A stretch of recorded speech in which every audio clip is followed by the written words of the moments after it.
Was that acting? Was that overdoing it in Hollywood style with him talking to the branch? Not at all. I'm embarrassed as to how many times I've talked to a tree or a branch or a rock. And don't you effing break? Yeah, that's exactly what I'd be saying. Hey GQ, I'm Les Stroud and welcome back to part 2. We're going to be looking at more jungle survival scenes. This is the breakdown.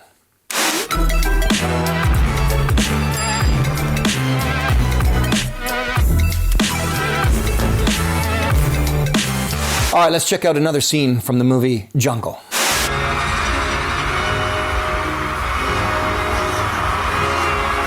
So, what we have here is hallucination. I'd be hallucinating too. And the reality is that when it comes to hallucination, it doesn't take long. It starts with your dreams. You want to have great dreams? Don't eat today. The dreams are intense. This is how indigenous cultures would have vision quests. They would not eat or drink, and then the dreams would be insane. Well, when you go this long, like Yossi has, those dreams become strong while you're awake. You start being unable to differentiate between I'm asleep and dreaming and I'm awake and this is reality.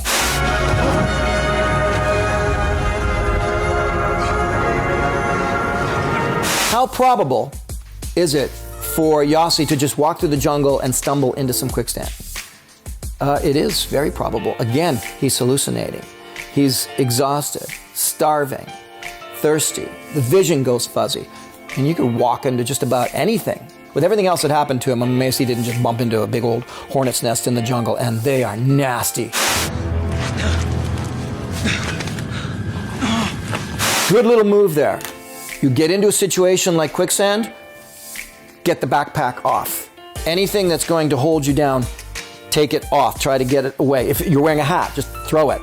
You know, get stuff off because everything that is attached to you is going to be a hindrance and is going to work against you in trying to get out of the mud. A little bit of acting going on here as far as the reach out to get his passport. It's a little bit of acting. I mean, he could have just sloshed and gotten it. Good thing he didn't, though. Here's the problem with quicksand. Every movement you make serves to make you sink down. So just making big moves with your legs, which you want to do because you're panicking, will actually take your neck, your head, and start to sink you lower into the mud. It's very dangerous.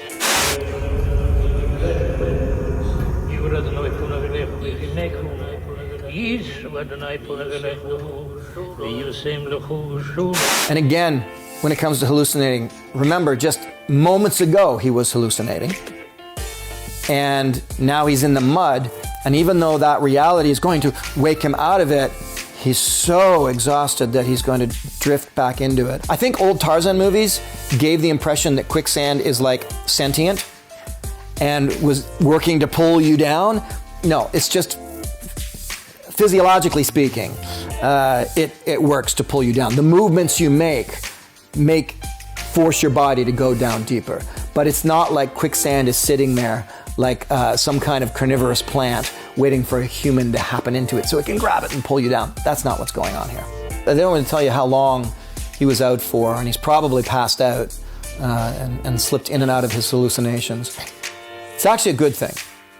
The thing that I push probably most for in a survival situation over many other things is sleep, is getting rest. Without rest, this is how you can be tortured. This is how you can be trained in the military. Go without sleep. Mostly going without sleep is a mental state of torture that I don't like it when I have to have been in those situations in the jungle or the desert or somewhere else in a survival situation, no sleep. It's really torturous. But any sleep that you can get will give you that moment of energy to get out of the situation. That's what's happening here.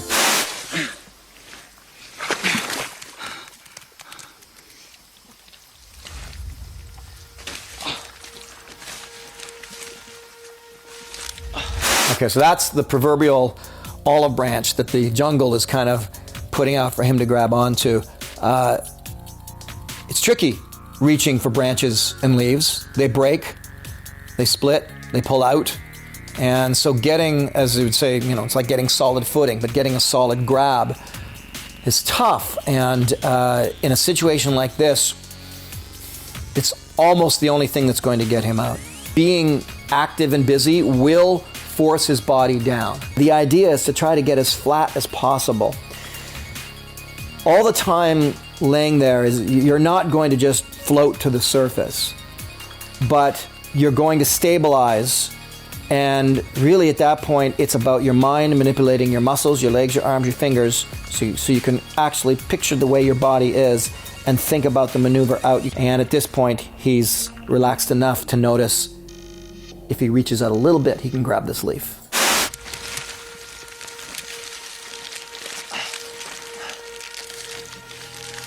That's the right way to do it. You can't just grab and pull. You have to get enough of a hold on that branch that that leaf is not going to rip.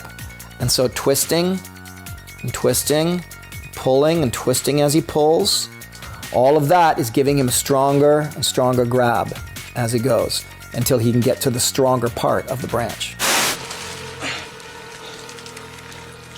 Stay with me. Don't you break. A branch like that absolutely can be strong enough to use to pull yourself out of a mud hole like that. In fact, there are very, very thin strands in the jungle, thinner than my baby finger, that are super strong. So, not knowing the species of the tree and all of that, notwithstanding, the reality is that the thickness of the branch is not necessarily going to indicate how strong it is, and some of the thinnest vines in the jungle are powerfully strong. Was that acting? Was that overdoing it in a Hollywood style with him talking to the branch? Not at all. I'm embarrassed as to how many times I've talked to a tree or a branch or a rock. And in a desperate situation like this, don't you effing break? Yeah, that's exactly what I'd be saying.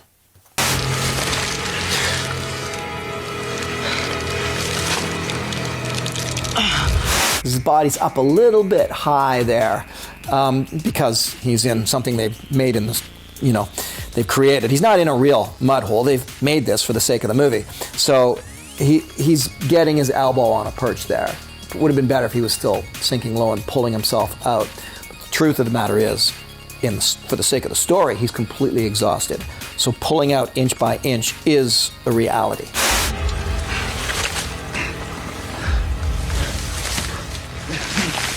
They've done a good job of realism of how it looks, but this last moment right here, he's basically already safe. And there's a little bit of play here, like there's a monster holding his foot.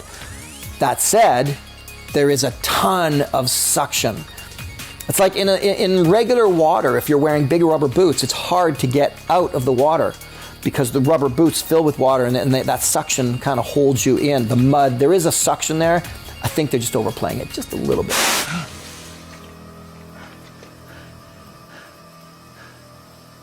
So much for the pack.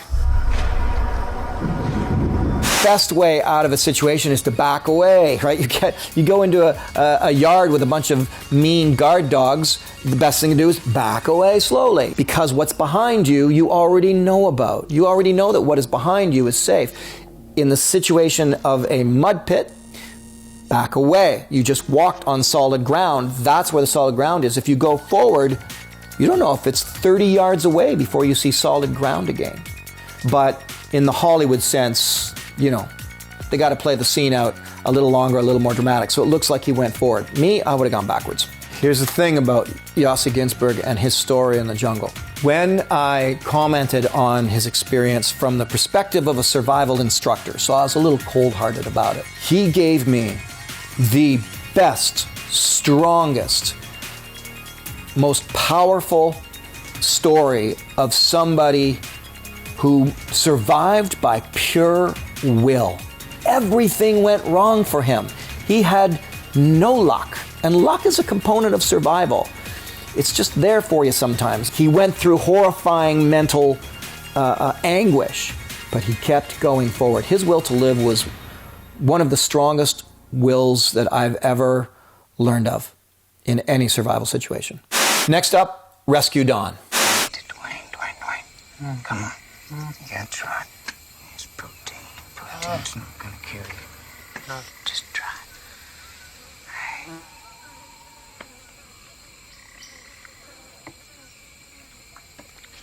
The concept of somebody not eating quote-unquote food in this situation when you're really, really hungry, that's a hard one for me to accept because generally speaking, I find people go just a few days without food and anything. If someone says, here, eat this, you just do.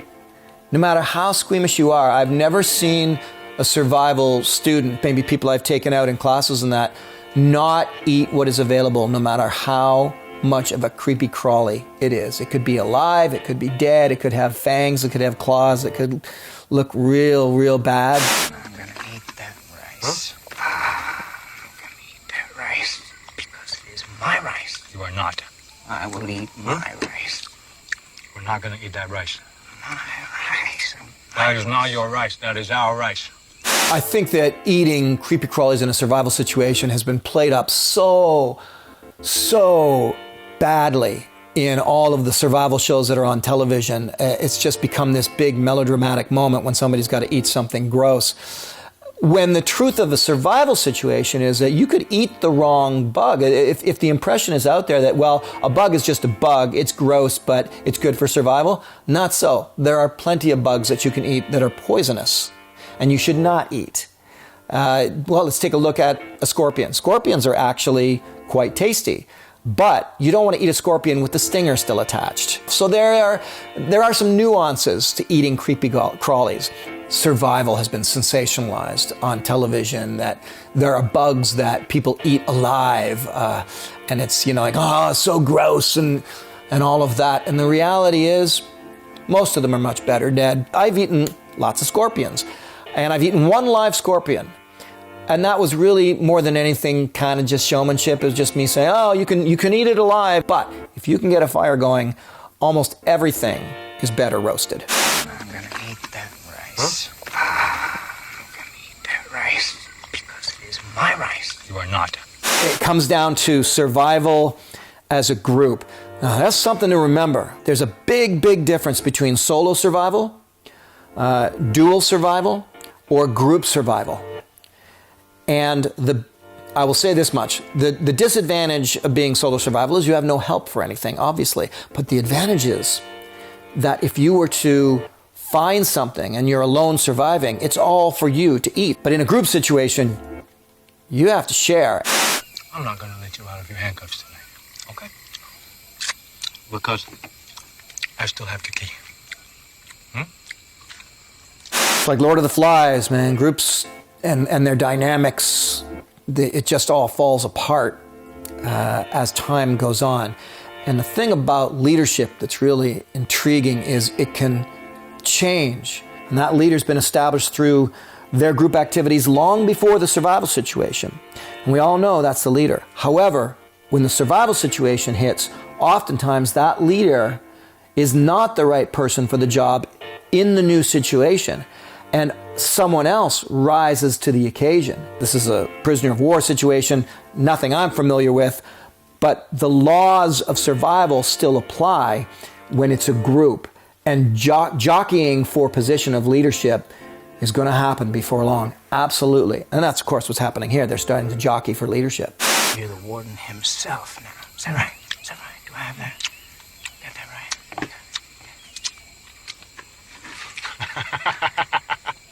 One way to have done this would have been to say, we all need to eat this.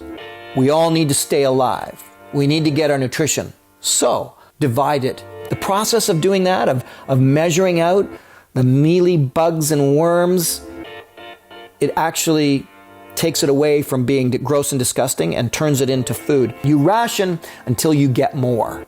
And then sometimes you can go, great, time to pig out and eat a whole bunch of stuff because there's lots. But if you ration and you never get any more, then you're doing the right thing.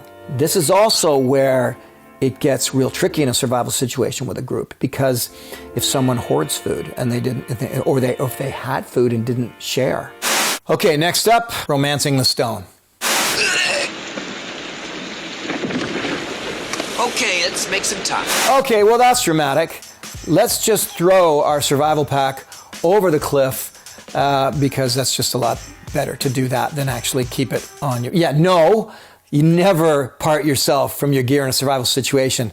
You should have your own pack in a survival situation, and you should hold on to it. So yeah, sorry.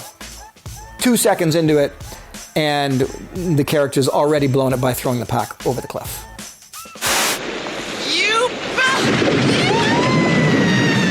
Okay, I guess that was motivation. Why she was able to fall that fast? Well, that's called movie making. Nobody falls that quickly without knowing it's coming.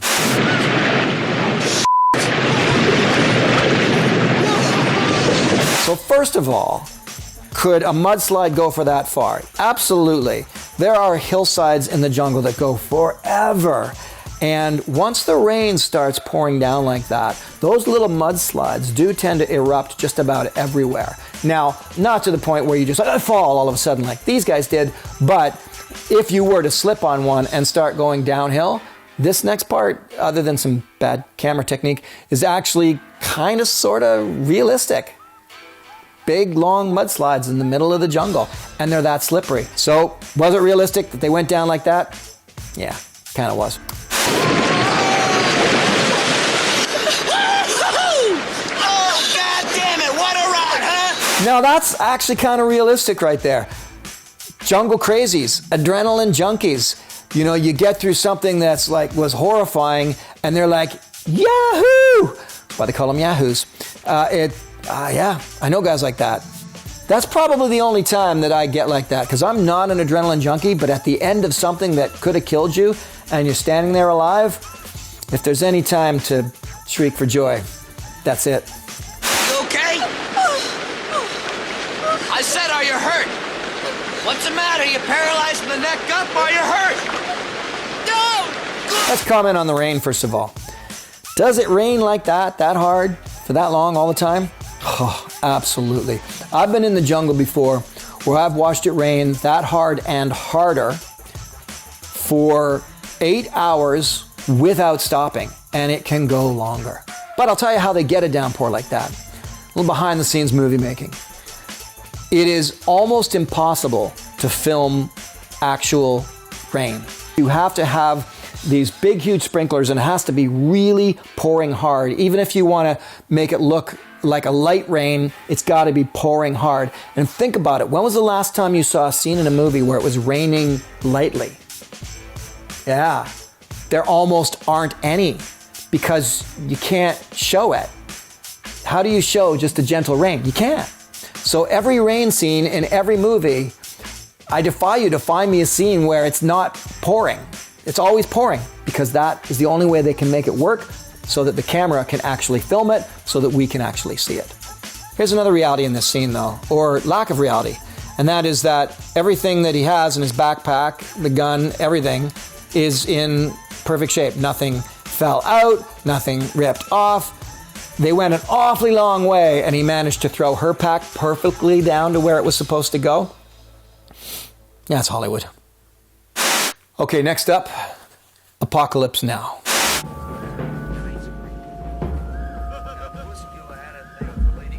That's a nice little scene there. In terms of the ecosystem reality, you might be surprised to learn that there's actually a lot of sand beaches in the interior of jungles. Just when you get rivers, you do get sand beaches. It's just they're in places you wouldn't expect to see them. Walking through the jungle gathering mangoes. I meet Raquel Welch. When you're on a jungle river, those overhanging branches, you have to be really careful, because that is where you will find vipers and different snakes, spiders, poisonous ants, you name it, that's where they are. They're hanging in those clusters of branches. Any poisonous snakes around here? If you're going to be in the Vietnamese jungle and asking the question if there are poisonous snakes, then you clearly missed the memo. You weren't paying attention to the briefing. I'm gonna go eat some mango. It's so hard to find real fruit in a jungle situation. Most of the time you're looking at big, fat, green leaves. I have been in places where I've been able to gorge on mangoes. And the only way I could do that was they were the ones that were falling on the ground because I can't get up to the tree to get them. I've heard people say, oh, you'll be fine. You can live off mango or you can live off blueberries. Yeah, if I'm there in the season when they're ripe and I can actually get to them. That's the catch when it comes to finding fruit in any survival situation. I come from New Orleans. I was raised to be a saucier. Great saucier. What's a saucier? We specialize in sauces. Actually, I don't mind this kind of banter. I've never been in military service, so I can't speak to that. But I've been in lots of situations like this, walking through a jungle, either on my own, but also with other people too. And your conversation meanders always. You just talk about nothing most of the time. Or you start to get to know people because what else is there to do? And if you're not looking at something specifically, like a big old spider or a snake, you're just talking about nothing and walking. There'll be a mango tree here somewhere.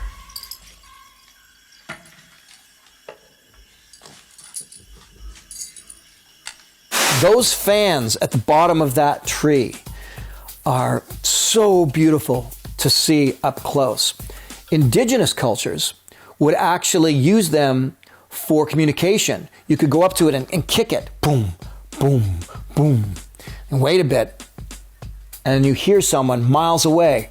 Boom, boom, boom. So they would actually do that for communication. I did it in the Amazon jungle, for example, banging on one of those and then listening to someone reply from miles away. That's pretty cool.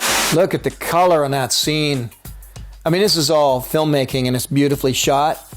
But when you're in the middle of a jungle, you get to see colors like nowhere else, shades of things, and there's a rich matte finish most of the time. There's sun in the jungle. You can be in places where the sun comes through, but a lot of the times it's this matte finish look to everything.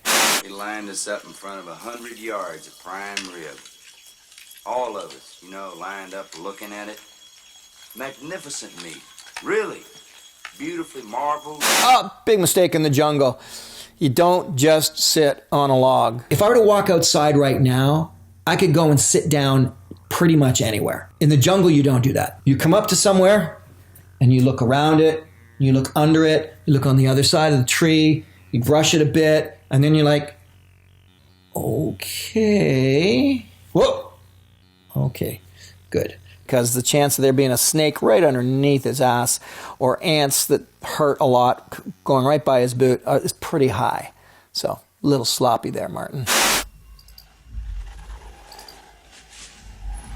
When you've got a predator lurking about, watching for signs is really important. When I was in India, I was paying attention always to certain monkeys because they would go crazy. Whenever there was a tiger, they'd start going crazy. That was my warning sign. And you can do that with a lot of different species. So if you watch what else is going on, you will then begin to notice that something has changed, which means something else has entered the picture.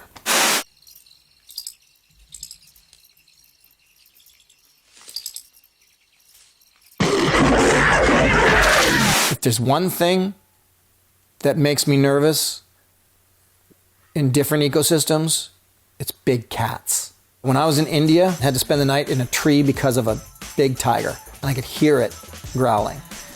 Yeah, cats give me the willies sometimes. The thing that's wrong with this scene is that the tiger's attacking from the front. Cats like to attack from the back. Sharks are the same way. In India, I wore a mask on the back of my head to ward off a tiger attack because it sees your eyes. So in this scene, it's a face-on-face encounter. Can that happen? Yes, it can happen. But 99% of the time, a big cat wants to attack you from behind.